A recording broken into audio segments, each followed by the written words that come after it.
نبی علیہ الصلوۃ والسلام نے ان کے اندر سب سے پہلے فکر آخرت پیدا کیا۔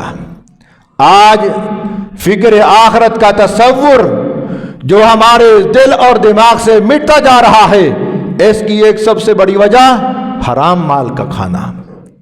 ہم سوچتے ہی نہیں کہ کس کو ہم ٹھگی کر رہے ہیں، کس کے ساتھ داؤ پیچ کر رہے ہیں، اور یہ جو داؤ پیچ کھیلا جا رہا ہے اس کا حساب بھی دینا ہے۔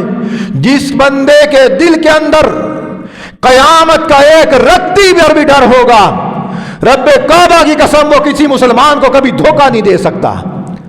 آج مسلمان صرف مسلمان کو دھوکہ نہیں دیتا، یہ غیر مسلموں کو بھی دھوکہ دے رہا، اور سب سے زیادہ مسلمانوں پر بد اعتمادی کرنے والا طبقہ وہ غیر مسلموں کا ہے، اعتماد نہیں کرتے ہیں۔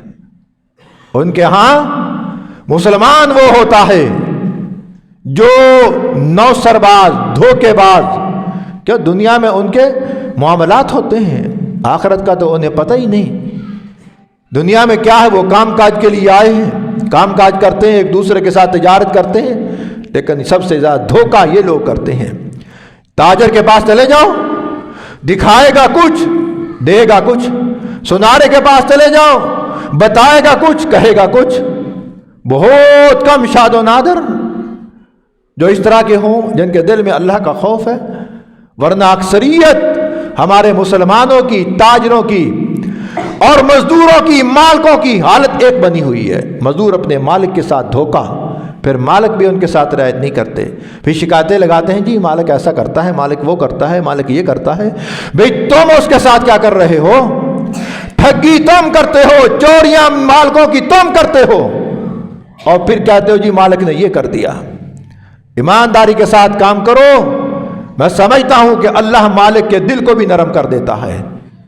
ایک صاحب اپنا واقعہ بتلا رہے تھے کہ مالک کے پاس عرصہ دراز سے میں ملازمت کر رہا تھا، تو میری تنخواہ اس نے اس دن بڑھائی جس دن میرے گھر میں بچہ پیدا ہونے والا تھا،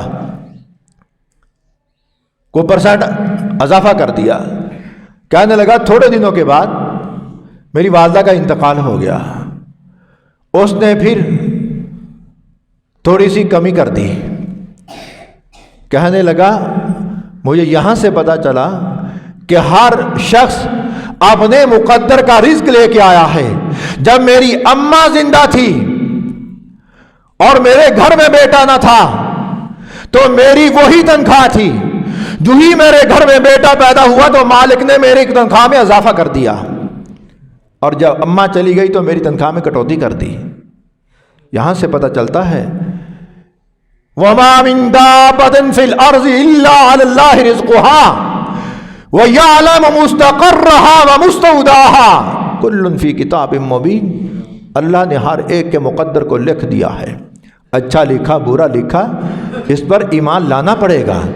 یہی تو ہے وَالْقَدْرِ خَيْرِهِ وَشَرِّهِ، اللہ اچھی تقدیر ہے یا بری تقدیر ہے، میں اس پر ایمان لاتا ہوں، ایمان لانے کے بغیر گزارا نہیں۔ اسی طرح میرے پیارو، ایمان اس وقت تک کسی مومن کا، مسلمان کا مکمل نہیں ہو سکتا جب تک وہ آخرت کی فکر اپنے دل کے اندر پیدا نہ کر لے، آخرت پر ایمان نہ لے آئے۔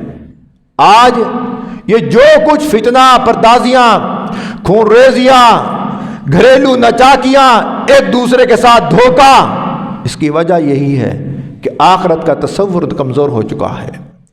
آخرت پر صحیح طور پر ایمان نہیں۔ آخرت پر اگر ایمان ہو، اللہ کی بارگاہ میں کھڑا ہونے کا ڈر ہو، پھر انسان اس دنیا کے اندر پھونک کے قدم رکھتا ہے، پھر کسی کو دھوکہ نہیں دیتا۔ دھوکہ دینے سے پہلے وہ 100 مرتبہ سوچتا ہے کہ اگر میں اس کو دھوکہ دوں گا قیامت کے دن میری باز پرس ہوگی، اللہ کو حساب دینا ہے۔